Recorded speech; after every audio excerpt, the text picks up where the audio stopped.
महाराष्ट्र की राजनीति में अजित पवार की चाल से शरद पवार के साथ कांग्रेस भी हैरान है। शरद पवार ये दावा तो कर रहे हैं कि उनके साथ ऐसा पहली बार नहीं हुआ है, लेकिन ये शरद पवार भी जानते हैं 90 के दशक में और आज में बहुत बड़ा फर्क है। बदली हुई राजनीति में भारतीय जनता पार्टी की लॉटरी लग गई है।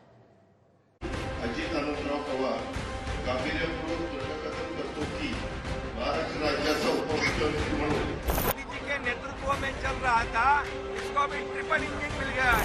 पार्लियामेंट हमारे साथ है, बाकी के पार्टी के वर्कर हमारे साथ है, इसलिए आज मैंने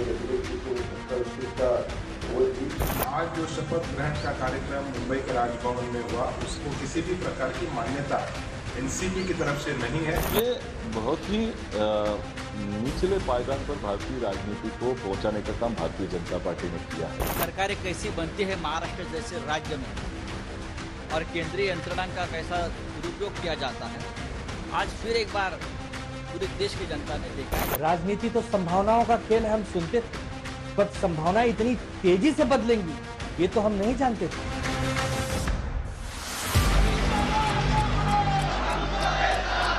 सब सामूहिक रूप से भारतीय जनता पार्टी से नाराज हैं और सिर्फ नाराज नहीं हैं, बहुत नाराज हैं। जानकारों के मुताबिक भारतीय जनता पार्टी ने महाविकास आघाड़ी की राजनीति से अजित पवार को अलग करके इन सब के बुद्धि, विवेक और अनुभव तीनों की बत्ती गुल कर दी है। बीजेपी नेताओं के चेहरों पर चांदनी की किरणें खिल रही हैं। महाराष्ट्र बीजेपी के अध्यक्ष ने शिंदे, फडणवीस और पवार को जोड़कर विकास की एक नई तिकड़ी बना दी है। महाराष्ट्र में आज हम सब एक हुए हैं, महाराष्ट्र की भी प्रगति होगी और जैसे शिंदे का एस सुपर था, फडणवीस का एफ फास्ट था, अब पवार का पी ये प्रोग्रेस के लिए लगेगा, सुपर फास्ट प्रोग्रेस।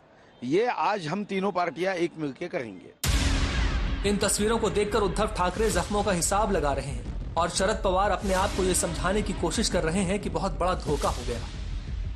लाकडी फिरवावं लागते, फिरवली नाही तर तसंच आणि म्हणून वाचकी फिरवायची वेळ आता आलेली आहे। आता नक्की वेळ ही आलेली आहे की विलंब करून चालणार नाही आणि ते काम पक्षामध्ये करायचा आग्रह मी आमच्या सगळ्या वरिष्ठ नेत्यांच्याकडे करीन।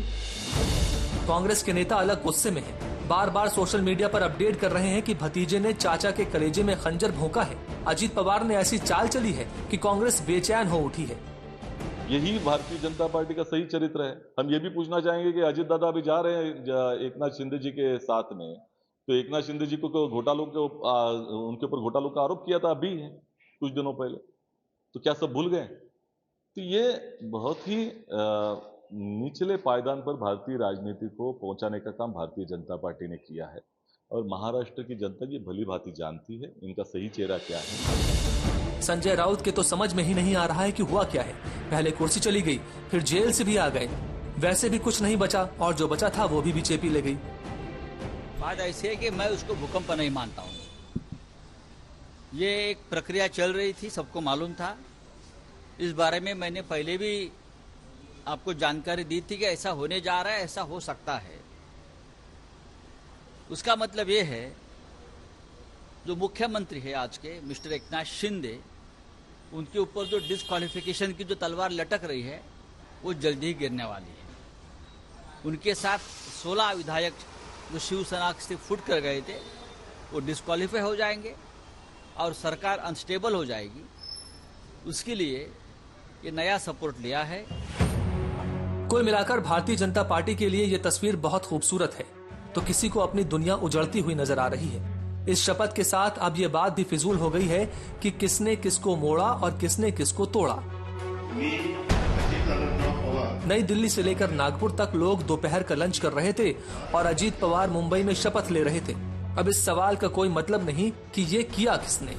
आम्ही राष्ट्रवादी काँग्रेस पक्ष आणि घड्याळ या चिन्हावर आणि त्या पक्षाच्या नावावरच निवडणुका लढवल्या। जो सवाल उपस्थित किए गए थे उसके पहले ही कुछ साथियों ने पार्टी के बिल्कुल विपरीत भूमिका ली है और वो भूमिका लेकर हम ही पार्टी है ऐसा वो दावा कर रहे हैं। जोड़ तोड़ के इस खेल में शरद पवार खुद, उनकी पार्टी और उनका परिवार तीनों टूट चुके हैं।